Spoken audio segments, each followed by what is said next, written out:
Here we are again, another day of probably getting snowed in, and the reason for it is mostly because of this blowing and drifting snow. This is actually the first we've been able to see all day today. It's been white all day. You can't even see a foot in front of your face usually. So you can see the drift are starting to go across our road.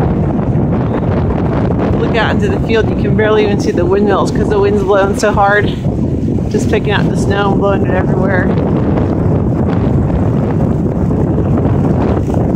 The wind chills are down in like the negative 20s, negative 30s.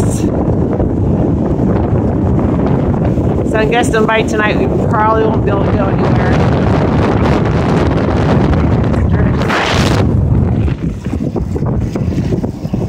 Thankfully our house is pretty protected because of all the trees, but everyone else is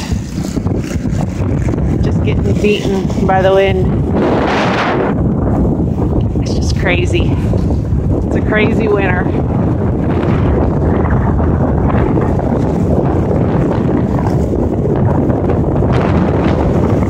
Oh, I can barely even stand up.